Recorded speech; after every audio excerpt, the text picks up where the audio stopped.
You know, it's pretty wild to think that advice from centuries ago could hold the secrets to building wealth today. Well, that's exactly what we're diving into. We're going to unlock some of that timeless financial wisdom to tackle a question that honestly probably keeps a lot of us up at night. I mean, really think about this for a second. If getting rich was all about pure, hard, physical work, wouldn't every single construction worker, every farmer, every person who breaks their back every day be a millionaire? But that's just not the world we live in, is it? So, what gives? What is the missing piece here? And boom, there it is. This is the secret sauce right here. Building real, lasting wealth. It's a mental game. It's not about working harder, it's about thinking smarter.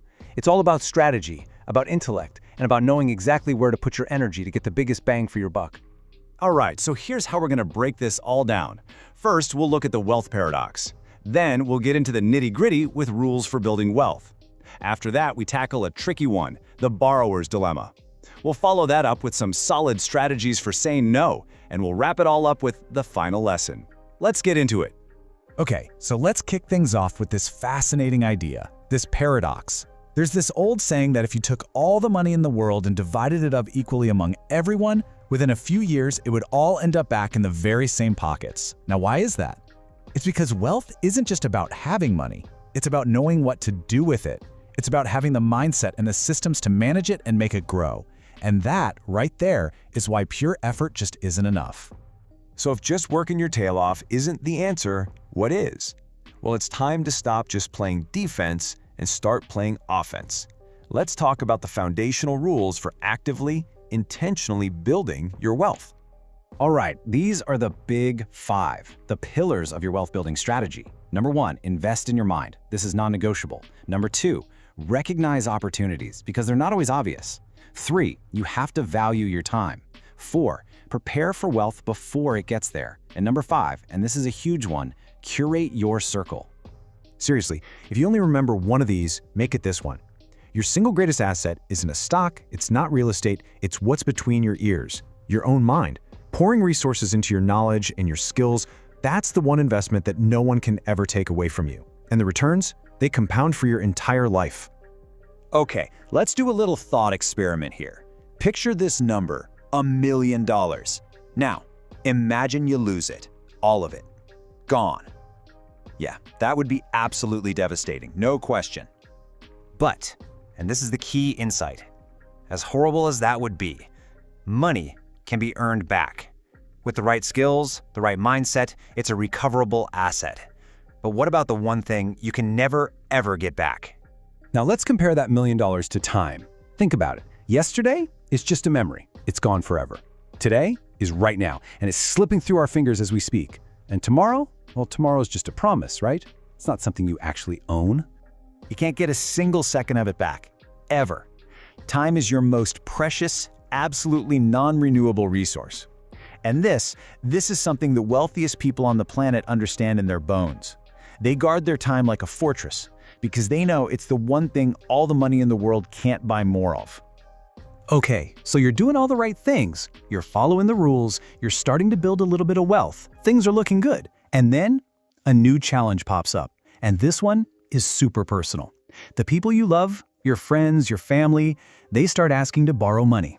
Oh man, this is exactly where so many well-laid financial plans just completely go off the rails.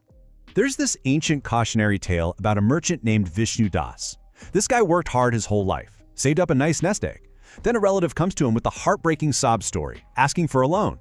And, his heart goes out to them, so he gives them everything he has. What happens? The relative blows all the money and never pays him back. And who ends up suffering? Vishnu Das's own family. It's a really tough lesson that our financial decisions have to be guided by wisdom, not just by our emotions. All right, so we've talked about offense. Now it's time to talk about defense, because protecting the wealth you have is every bit as important as building it in the first place. So the big question is, how in the world do you say no to someone you care about without wrecking the relationship or feeling like a terrible person? You need a defensive playbook. And here it is, 5 powerful time-tested strategies. First, use time as a shield. Don't give an immediate answer. Second, ask some gentle but probing questions. Third, request some kind of security for the loan. Fourth, create a bit of an illusion of scarcity. And fifth, if you feel compelled to help, consider offering a small gift instead of a loan.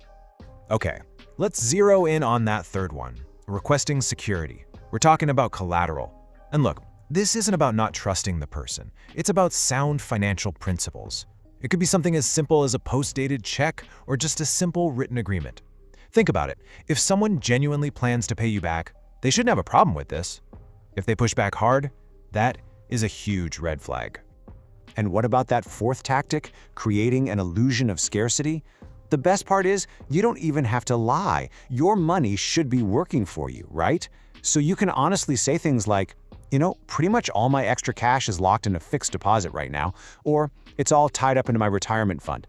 See how that works? It totally shifts the conversation. It's no longer about whether you're willing to help, it's about whether they're willing to ask you to take a financial hit. All right, so as we start to bring this all home, it becomes really clear that real financial success isn't just about making money. It's about mastering two completely different but equally important sides of the same coin. You've got your offense. That's building wealth. That's all about strategy, continuous learning, and jumping on opportunities. But then you have your defense, and that's protecting your wealth. This requires wisdom, discipline, and setting some really firm boundaries. The thing is, you can be an absolute all-star at one, but if you neglect the other, the whole thing can come crashing down. You've got to have both to win the game. And finally, let's just completely reframe that fear of saying no. Think about this quote for a second. If a relationship with a friend or a family member falls apart just because you wisely and politely refused a loan, then that relationship was probably already broken. It wasn't built on love and respect. It was transactional. Remember, protecting your financial security isn't selfish. It's an act of profound self-respect. So here we are, right back where we started. All of this incredible, ancient wisdom, it all points back to one single thing: you. The foundation of every fortune ever built is the knowledge inside someone's head. So I'll just leave you with this one question to think about. What is the single wisest investment of your time, your energy, or your money that you can make in yourself starting today?